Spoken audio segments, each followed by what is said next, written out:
Hi friends, പുതിയ വീഡിയോയിലേക്ക് സ്വാഗതം. നമ്മളിന്നിവിടെ ഉണ്ടാക്കാൻ പോകുന്നത് ഒരു സിമ്പിൾ സേമിയ പായസമാണ്.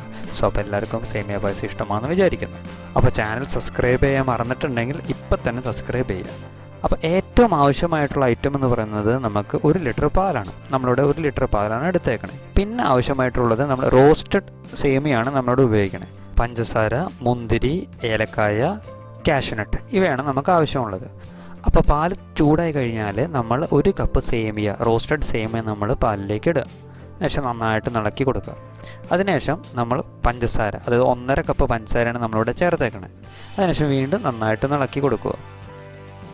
അപ്പോൾ ഇതിനൊപ്പം തന്നെ നമ്മൾ എന്ത് ചെയ്യുക, നെയ്യിൽ നമ്മുടെ മുന്തിരിങ്ങയും അതേപോലെ തന്നെ കാഷ്യൂനട്ടും ഒന്ന് വറുത്തെടുക്കുക. അപ്പോൾ നമ്മളൊരു ചീൻചട്ടിയിൽ നെയ്യിടുക. അതിനുശേഷം അതിനകത്തേക്ക് നമ്മൾ ആദ്യം തന്നെ മുന്തിരിങ്ങ ഇടുക. അപ്പോൾ മുന്തിരിങ്ങ റോസ്റ്റ് ചെയ്ത് കഴിഞ്ഞതിന് ശേഷം അതൊരു പാത്രത്തിലേക്ക് മാറ്റി വയ്ക്കുക. അതേപോലെ തന്നെയാണ് കഷ്ണണ്ടിയുടെ കാര്യം. അതും നമ്മൾ ഇതേപോലെ തന്നെ ഒന്ന് ചൂടാക്കി ഇടുക. അതും ഒരു പാത്രത്തിലേക്ക് മാറ്റി വയ്ക്കുക.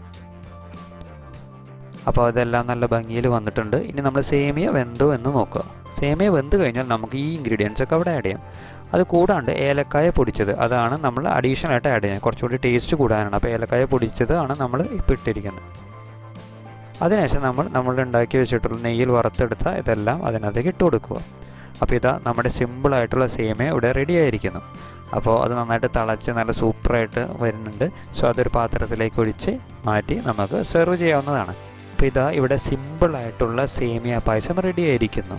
സോ എല്ലാവർക്കും ഇഷ്ടപ്പെട്ടു എന്ന് വിചാരിക്കുന്നു. ഇനി അടുത്ത ഒരു വീഡിയോയിൽ വേറെ ഒരു പുതിയ ഒരു റെസിപ്പിയുമായിട്ട് കാണാം. ഓക്കെ, അപ്പോൾ നിങ്ങളെല്ലാവരും ഈ ചാനൽ സബ്സ്ക്രൈബ് ചെയ്തിട്ടില്ലെങ്കിൽ സബ്സ്ക്രൈബ് ചെയ്യുക, നിങ്ങളുടെ ഫ്രണ്ട്സിലേക്ക് ഷെയർ ചെയ്യുക. അതേപോലെ നോട്ടിഫിക്കേഷൻസ് കറക്റ്റായിട്ട് കിട്ടാൻ വേണ്ടി ആ ബെൽ ബട്ടൺ കൂടി ഒന്ന് അമർത്തുക.